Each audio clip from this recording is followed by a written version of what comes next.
So before we begin, what I wanted to do is if I could have someone put up my first poll. I'd like to talk to you today about developing your self-care plan. But first, I'd like to know how often you practice self-care.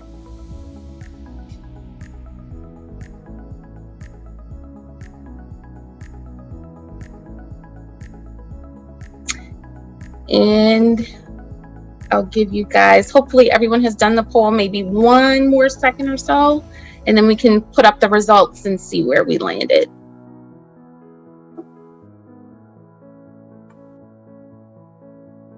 Okay, can we see the results?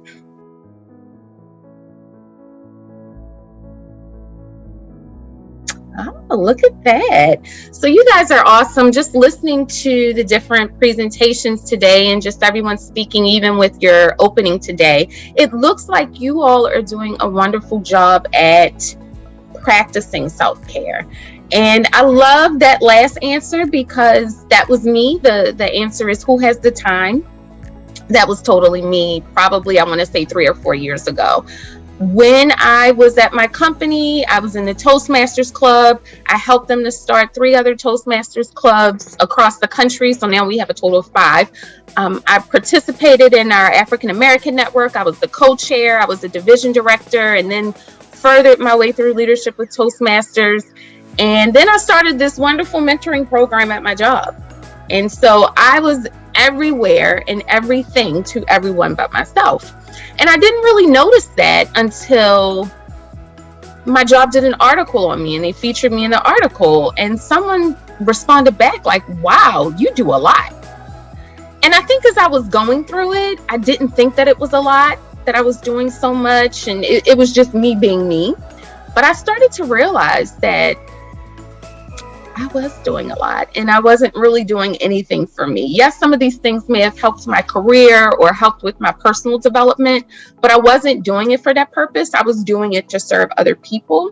And I realized I wasn't really practicing any type of self-care at all. And so today I'd like to talk to you about how I got through my journey of going from not having the time to practice any self-care to practicing self-care multiple times a day. So I will start by sharing my screen.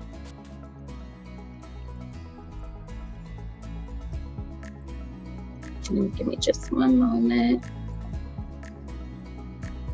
So it is going to be dark for just a second and then it'll pop up. Okay, can you see my presentation? Yes. Okay, perfect. Okay, so first let's talk about what is self-care. The definition of self-care, according to some random thing that I found on Google, is that it's the practice of taking action to preserve or improve one's own health. Secondary definition, the practice of taking an active role in protecting one's own well-being and happiness, in particular during periods of stress. And so as you kind of take a look, what I love about this is I did not know what anybody's presentation today was going to be about. However, all of the presentations today that we heard prior to this talk are all listed, different things of what self-care can be. Taking a step back, forgiving yourself, saying no, which is something that's just so powerful. That one word sentence is one of my favorite to say no to people. Staying at home, and we talked about setting boundaries, putting yourself first, and one of my personal favorites, spending time alone. You have to be comfortable with being in the quiet and the stillness of yourself. So now that I've showed you what the internet has to say about what self-care is, I'd like to talk to you about my definition of self-care. And I'm going to do that through a little story. So one of my dearest, closest friends was telling me that she was really upset with her husband. And they had just started going to marriage counseling. And what happened was he had went on this trip because he was going to be this like famous, wonderful man, maybe even one day become president. Like that's how confident he was in himself. And he went on a trip and they had 2 small children at home. And right when he got home from the airport, he went straight to the gym. And I think as all of us as mothers are probably rolling our eyes because we're like, how are you going to the gym when we have two small children at home? We've got all of these different tasks to get done, and you're not going to the gym. And then she talked to me about how he was always at the gym, or he was always doing things, making time for himself. So she said what probably a lot of us would say. She said, well, hey, when we get to therapy, I'm going to tell the therapist what you're doing, and I bet you the therapist is going to see my side of things. And he's like, okay, whatever. So they get to therapy, and she tells the therapist the story about, him always going to the gym and how awful this thing that he's doing is. And the therapist looks at her and says, well, he's just making making time for himself. He is practicing self-care. And I think when my good friend Michelle Obama told me this story, it really resonated with me, right? Because how many times we as mothers, sisters, aunts, nieces, daughters, granddaughters, whatever it is, we will look like a bum. We will not eat. We will not sleep until we make sure everyone around us is good. And then we start to resent people for the choices that we make. And maybe you've heard that story from Michelle Obama too. She is not really my dearest, closest friend, but I like to think that in my head. And I would just definitely say that this was just such a strong lesson that I was able to learn from her, is stop resenting other people for choices that I make because I don't put myself first. And so from that, I came up with my definition of what it means to have self-care. You only have one life to live, so put that ish in it. And what is the ish that I'm talking about? Be selfish. Be selfish with your time. Be selfish with your feelings. Be selfish when it comes to your own self-care. So what I like to do now is I like to talk to you all about what my plan is and how I develop that plan, and then get you into a space where you can develop your own plan. And so what I will ask is, if you don't have a pen or a piece of paper, definitely memorize some of these things in your head. And of course, this will be recorded so you can come back and watch. But these are some things that I did to develop my own plan, and I put the ish in it. And so the first was, I had to think about self-care can be expensive, right? When most people think of self-care, we often think about, I'm going to be at the spa for the weekend and I'm going to get every package and it's probably going to cost me a good $700, $800, $900. Or I'm going to go away on a vacation and it's going to cost me a couple $1,000s. If I go to an island and then I have to, you always have to buy new clothes to go on vacation. So I'm probably going to spend another $500 on that too. And I had to take a step back and say, well, these are nice, luxurious things that I can do for myself, but what can I do for free? Because who needs to spend money when you can do something for free? And yes, we should spend money on ourselves, but we also have to think about, we have a budget because we do have kids, we do have families, we do have responsibilities, and some of us even pay our bills. So those are the reasons why we can't always live this luxurious life of going on vacation every other weekend and spending the whole weekend at the spa. The next thing that I often have to think about, and this one was very, very hard for me, is if I implement my plan, who will it impact and how? And so we have to think about, yes, being selfish for ourselves is a good thing. As we learned today, we are our most important people to ourselves. The most important person is us. Me, am the most important person in my world. But we have to understand that our actions do impact others. So for example, if I went on vacation every other weekend, what's that going to be like for my kids? Are they going to eat? Is someone going to watch them? Is the house going to burn down? Who's going to feed all of these cats that I have? And who's going to feed my dog? And then you also, when you're answering that second question for yourself, is, do you care of the impact of your actions that you're taking on and how they impact other people? And then I also think about, would I care? Would the other person care if they were making a decision that was in the best interest for them, for their selfishness, aka self-care? Would they care if it were them? So for example, the power of saying no. That to me is practicing self-care. And so when someone asks me to do something that I really don't want to do, maybe it's to give a presentation. I'll just use give a presentation, for example. Maybe I just don't want to give a presentation. Maybe I have 700 things going on, and adding this extra presentation just isn't in the cards for me. But because I really like this person, I'm going to give the presentation anyway. And so then I have to think about my self-care and think about, well, if I don't have the energy or the effort to do it, then how can I do it? And would I give a really good presentation? And so then I have to respectfully decline the presentation. And I have to say, I'm sorry, I'm unable to fulfill this request at this time. And then they say, okay, thank you for your time. And that's the end of it. So all of my guilt is gone, right? Because I'm fretting for over a week, telling this person in my brain, I don't want to do the presentation, but feeling like I have to. And really, all I really need to do is just say no.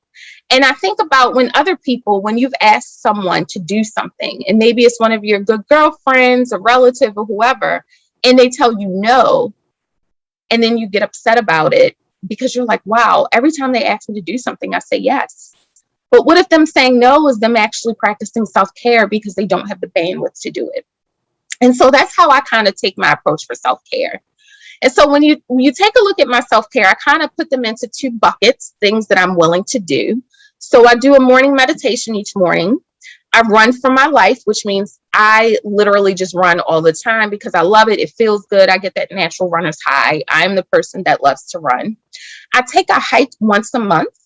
So these hikes are mostly small, short hikes, such as maybe an hour or two away from where I live. But I recently took a hike all the way in Utah, and it was one of the most eye-opening experiences that I ever took. And then there's always one that resonates with me the most. I stop and I admire the color purple. Think about when you go on a trip anywhere. Maybe you're on vacation. Does your vacation feel more of like a family trip or like some type of task because you're on the schedule? And so at 9 o'clock, we have to be here and we have to hurry up and eat breakfast because then we have this little thing that we have to do at 10 and we can't be late because they're going to leave us. And then we have to go to this other event and our whole day is booked from 9 a.m. to 8 a.m. yet we're on vacation. And because we're in such a rush, did we even stop to enjoy the moments of what we did? Did we stop to enjoy that? Wow, this fruit that they're putting on my plate is just so fresh and it tastes so delicious. Wow, look at the sunrise. I woke up maybe a couple of hours early on my vacation so I could take a look at the sunrise. And let me tell you something, ladies, there is nothing like waking up at 4 o'clock in the morning and hiking through Zion National Park to get on top of one of the tallest rocks to watch the sunrise. It is the most beautifulest thing that you've probably ever seen. And so those are the things that you need to do when you're on vacation or when you're walking down the street. Stop and admire the color purple or whatever color. Stop and admire the little bug that's working so hard to get from point A to point B. Stop and admire the birds that are flying above your head and just pray that they don't put the issue on you. Stop and admire the little child that's laughing at you or laughing in the background and how much joy that child has because they're just so innocent and, they don't know what life is like. Just admire just those small little things and you would be amazed at how much happier and healthier your soul will actually feel. Now, I also bucketed some of my plan items into things that require resources. So these are things that I want to do them. They cost money. I have to just plan and budget and get things done. So for example, hiking in another state, that's going to cost money regardless of if it only, it's free to walk around the place wherever you're hiking. You've got to drive, you got to take gas. It's going to take money. You need to plan it out and you need to make sure someone's taking care of your kids, cats, dogs, whatever. I do want to spend 48 hours at a spa. I want to go to one of those spas where you just stay for like a couple of days and you just get the full out spa experience. I believe in vacations. I was a person that never took vacations. I was that person who My boss would fuss at me because we could only carry over a certain amount of hours into the next year. And my boss would force me to take vacations, or I would lose my vacation days because I was that person. I just never went on vacation. And if I took a vacation, it was like, okay, family, when I get off of work at 5 o'clock, we're going to have our bags already packed and we're going to rush through this vacation so we can be home on Sunday so that I can still have the kids in the bed by 8 o'clock and pick the dog up on time from boarding so that they don't charge us extra money. Like, that's not a vacation. That's stress. So just be mindful of that. And then also, even though it's not done today, my nails aren't done today, but hair and nails done and done often is just one of those little things that makes me feel good. And I'm one of those people, when I get the pedicure, I want the whole experience. I want the little fish eating my feet. I want the wax that they put on you and wrap. Like, I want the entire experience. And there's nothing wrong with giving to yourself as much as you give to others. And so it's okay to spend a little bit of money on yourself responsibly.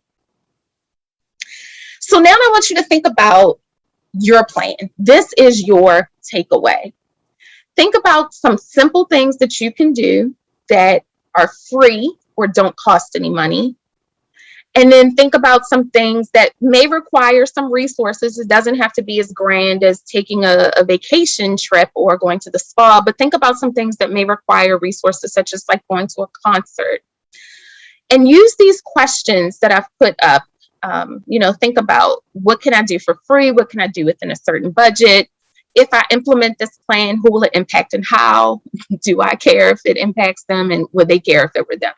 Those are some key questions that you need to ask yourself. And that is the one thing that I would like for you to promise me and your fellow Sheros as far as what you will work on within the next week. I'm going to give you till Friday. Hopefully some of you can get it done within the next hour, but I'll give you till Friday, and hopefully you can get this plan done and actually implement it.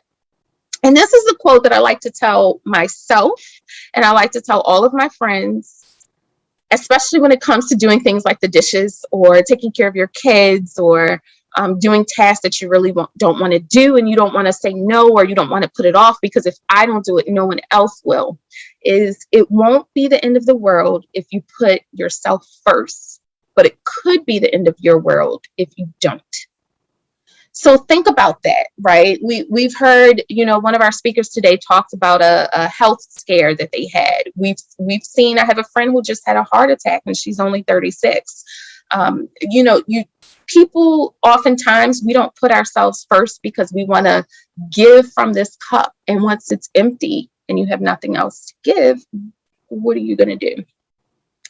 So as you're thinking about your plan, you're probably thinking to yourself, it's so hard to put myself first. And so I always say to people, when we're talking about putting ourselves first, you have to want to put yourself first. You can't force it. You just have to want it. If you don't want it, then it's just not going to happen for you. So you want to think about things of what are some things that you can do.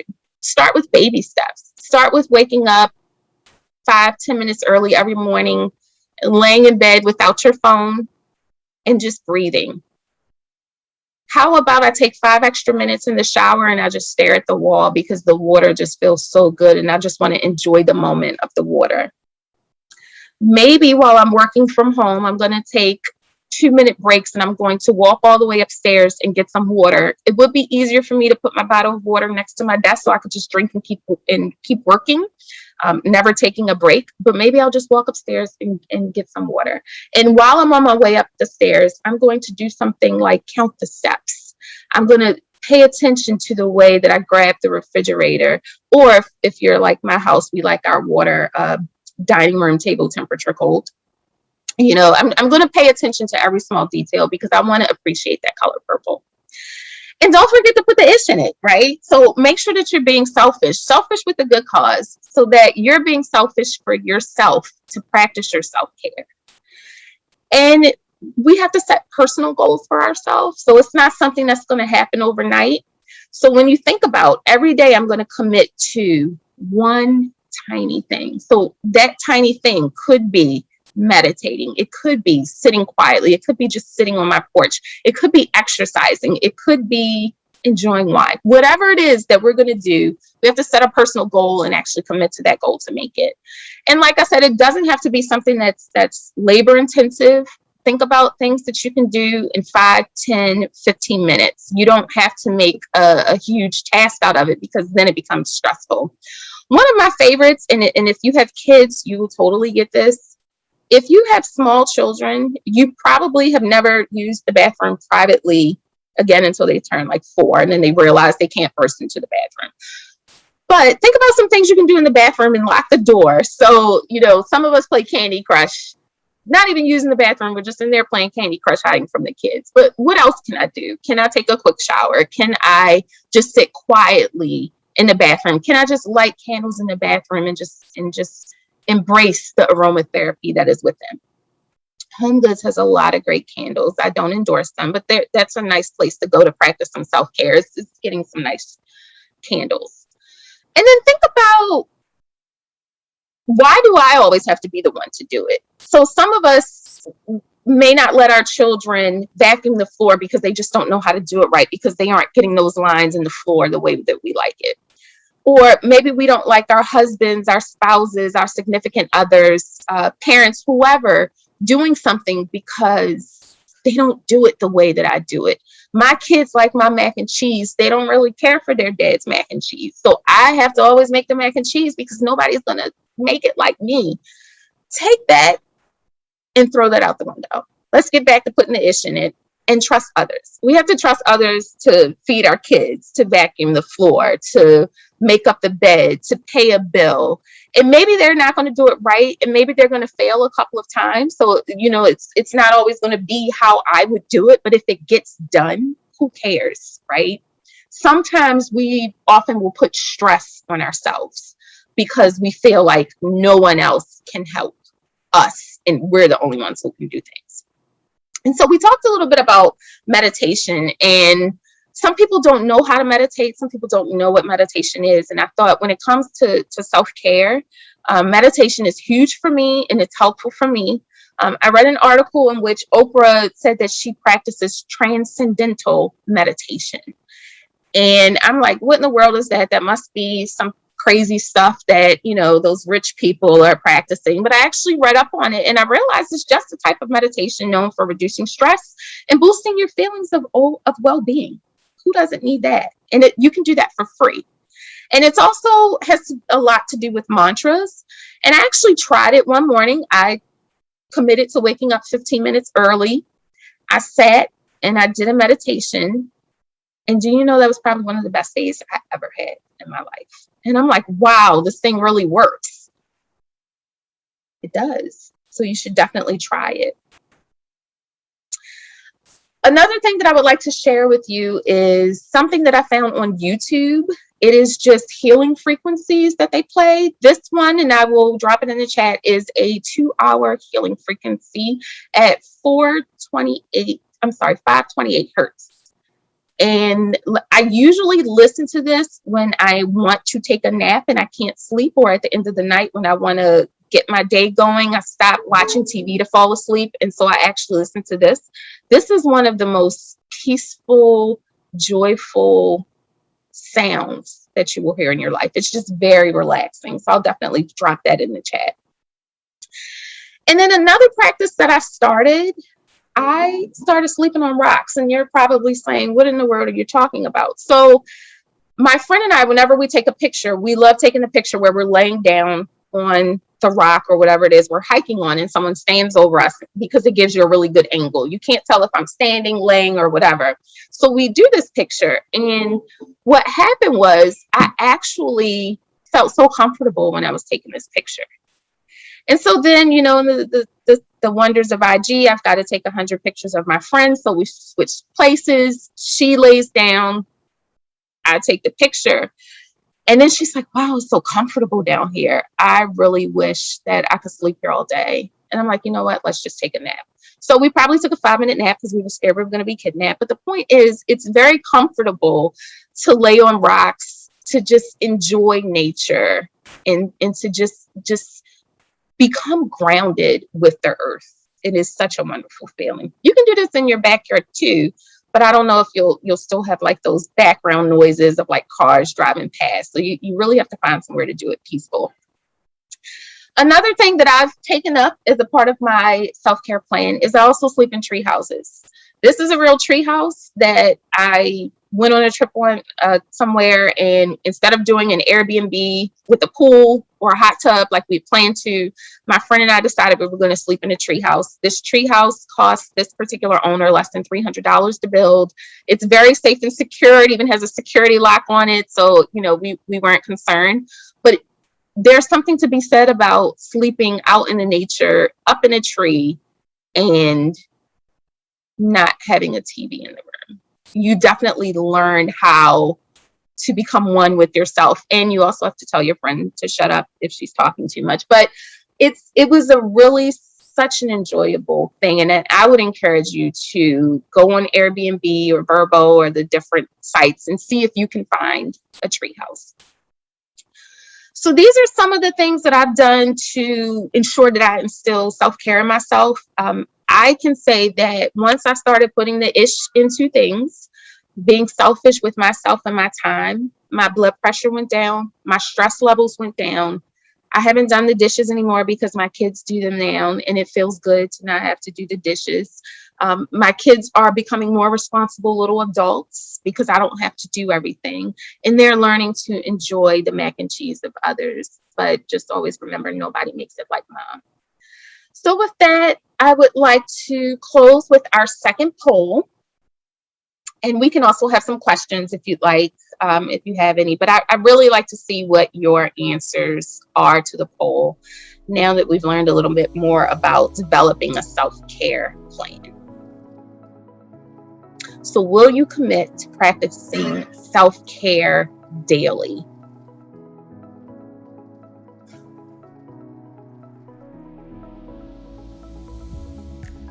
We'll give a couple of seconds.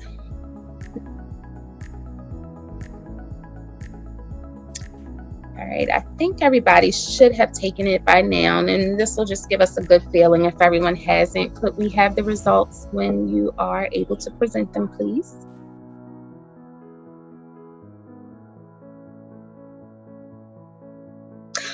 Look at that.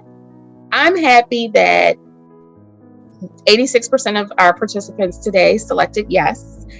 Nobody selected no, which is nice. And I love that I will try, but no promises. And so to that 14% who said I will try, but no promises, I would just like to say that there is no such thing as trying. You're either doing it or you're not. So try to make that commitment for 5 minutes if you can't spare any more time. Just 5 minutes daily, and it will definitely change your life, your health, and just your overall well-being. And with that, I would like to hand it over to the next person. I'm not sure if anyone has any questions. If not, we can proceed with the rest of the meeting.